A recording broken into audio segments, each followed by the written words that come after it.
Hello, everyone. I'm Bhu Virdi here in Intelisys, and we're doing a fireside chat with Equinix. And with me today is Erik Hensarling. Erik, you want to do a quick intro and tell us about yourself? My name is Erik Hensarling, based in Denver, Colorado. I'm a principal architect, helping customers out with complex networking solutions, as well as figuring out where to put their awesome workloads in our data centers. Nice to meet you, Erik.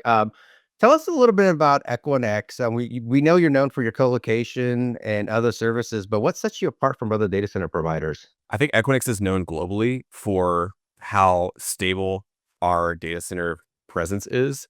But when we engage with our partners and our customers, one of the values that really brings, uh, I think, longevity to the relationship is our interconnection. And interconnection, of course, is this stuff right here. It is getting customers connected to both their cloud partners and their network service providers, and perhaps the other customers or providers they have within their ecosystem. And what this does for them is it lets them make connections at the lowest latency possible with the highest throughput with the most cost savings possible. And that really drives this strategic relationship with us and our customers. And that's what differentiates Equinix from the other data center providers. Wow, yeah, that's great. I think you're spot on. That little wire is the heart of the internet. Really, it's what makes everything go. And your global footprint is quite massive. You want to just touch on like what countries and territories that you're in? I want to make sure I'm not in trouble with my marketing team. We have 75 metros worldwide and 270 data centers within those metros.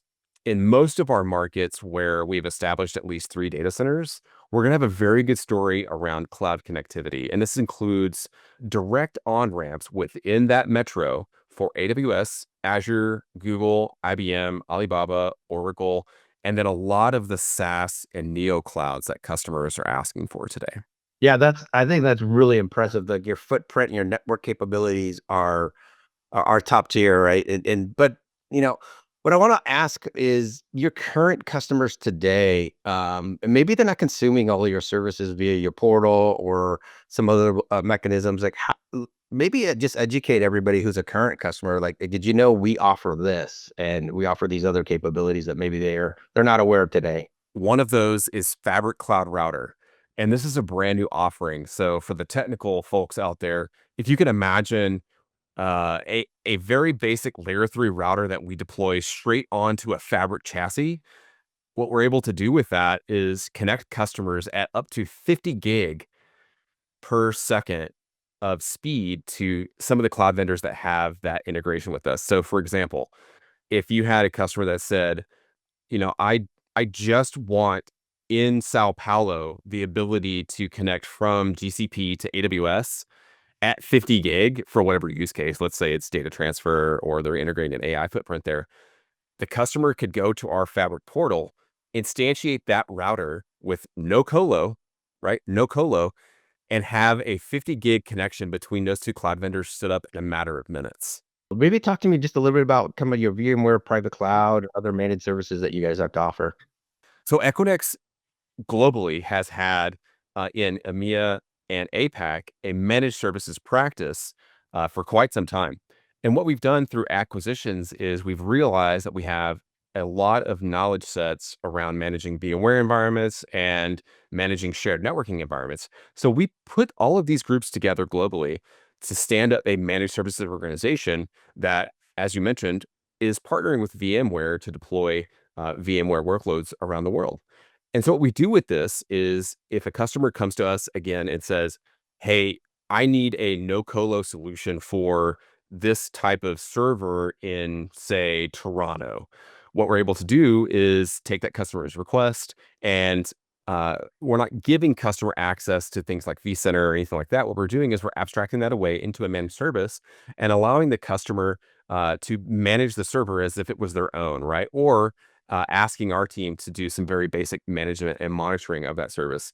Do we get into application level monitoring or management? No, but we can do basic stand up of the server, make sure it stays online, and give the customer that VMware experience that they're used to, like failover into other hardware, ensuring that the storage stays online, and moreover, bridging back to what we talked to previously, connecting that to clouds and internet providers that the customer prefers. Wow. Okay. Still very impressive everywhere. Your reach is amazing.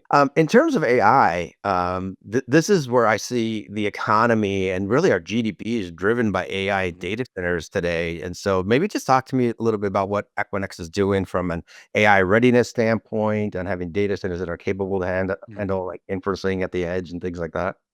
The secret to deploying a really great AI workload and taking full advantage of your total cost of ownership is proper cooling and proper location. Equinix wants to partner with our end customers and our ecosystem partners to help them understand that when we start getting into 20 kVA or 20 kilowatt per cabinet, we really need to start looking at advanced air cooling. And if we start getting into 50 or 75 kVA per cabinet, then we're talking about direct liquid cooling.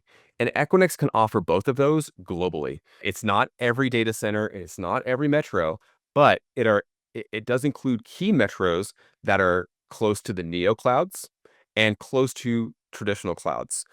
Yeah, I think you hit it spot on. I love that you're saying neo cloud because that is kind of the new term out there Mhm. today.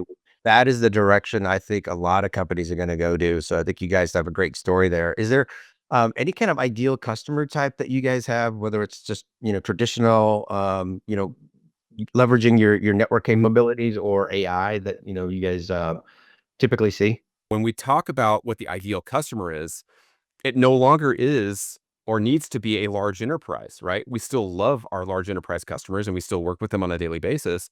But now we're talking to smaller regional banks who say, I have two clouds I need to connect to and the egress costs are killing me. Can you help me out? And this is where our partner ecosystem really comes into play, right? What we want to make sure is that folks like myself around the world, our solutions architects are available to help architect these solutions with the end customers and with our partners.